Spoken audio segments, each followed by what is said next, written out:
Hello and welcome to Chess with Simon. I'm Simon. It's all too much. Basically, I'm running a company. Um, I'm doing a maths channel. I've been thinking a lot about hyperbolic equations and how to rotate them through 45 degrees. And I managed to lose one of these lovely games on time. Basically, the time change, I woke up at 5 in the morning, opened my phone, and I managed to lose this game on time, which is such a shame because it's such an interesting game. And let's have a look at it because there's a lot to learn from it. And my opponent played really well. So King's Indian defence, as we said, the King's Indian is not necessarily a sharp opening, but it gives white a lot of choices.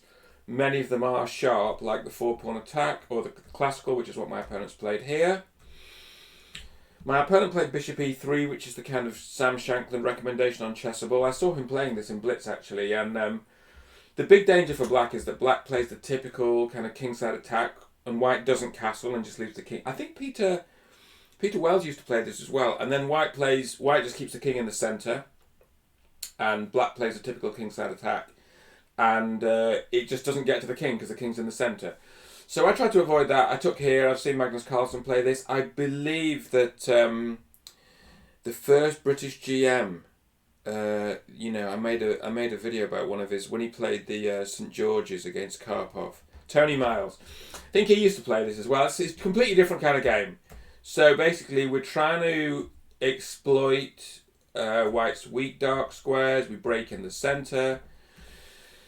White plays c5. I never quite understood this. I think Nick tried to explain it to me. White's got a queenside pawn majority. Black's got an isolated queen's pawn.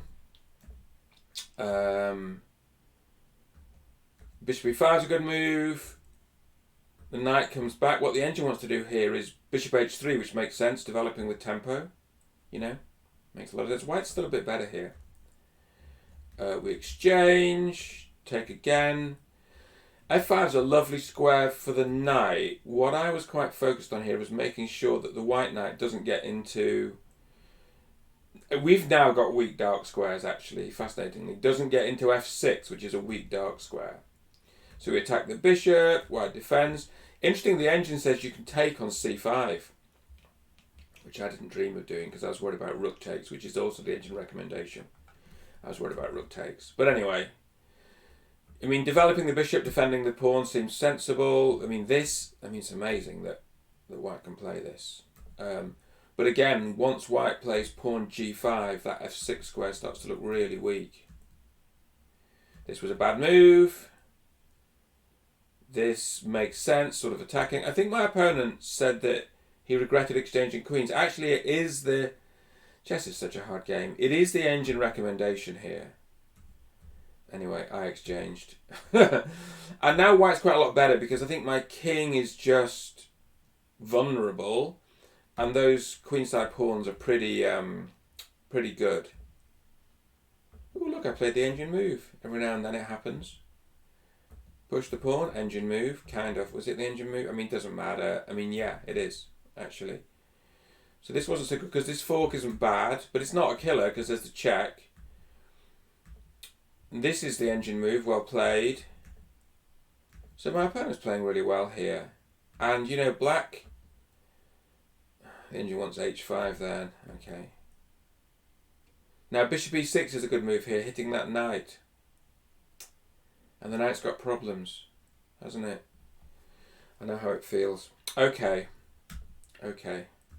Just have a look at that, just for interest. Bishop e6. Oh, okay, bishop e6. The knight's got problems, The rook can defend it. Then we pick up a pawn. Okay. It would have been a good move. We play this, which the engine hates. Bishop e6. Okay, there is a sack. There is a sack here. And you can't take because of f7. So you got to take the knight. Takes. And we're just a little shade... That's a drawn position. We're a little shade better. But it's a drawn position. Okay. So... Now apparently we've got some kind of edge. The knight's sack was correct. Well played. The fork was not quite correct. It's alright. Second best. This is not... It didn't like this. It wants to play rook h4 to rescue the knight. So this is a clever trick, isn't it? This knight is in trouble. Rook h4, you can't take the knight because they take the rook. You've got to take the rook and then the knight takes back and it's out. Nice little trick from the computer. These computers are pretty good at chess. Okay, now this. Black's a bit better. Black loses on time. They change the clocks. It's really embarrassing. I'm so sorry to not complete that game. My opponent has kindly challenged me to a game of King of the Hill. I'm fascinated by King of the Hill. I mean, I'm fascinated by everything. He's kindly challenged me to a game of King of the Hill, which I'm interested in. Now, it is all a bit much, this, but maybe that makes life interesting.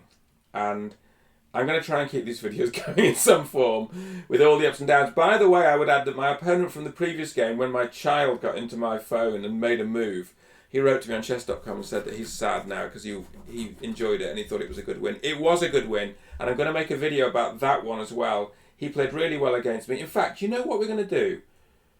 We'll make it in a different video. We'll make it in a... Oh, come on, we'll make it now. Let's quickly have a look at it.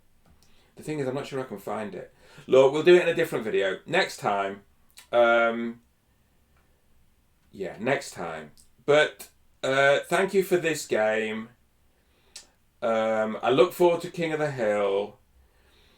I do need to have fewer games, and it's quite an interesting thing, isn't it? The phenomenon of just too many correspondence games. I'm getting mullered by Ian. You know, I've just got too many correspondence games going, and particularly on chess.com where I've got like 40 going. And my best guess is you need to have about 10. And I don't know what to do about that, because the problem is, particularly on chess.com, I mean, it's not a problem, but you keep getting through to the next round of the tournaments. So the games never die. I mean, it's nice in a way, but it's not nice. I've had it happen to me in the past. I just have to close the account because I can't cope with it. I hope you're all well. I hope you can all cope. Look after yourselves. See you soon.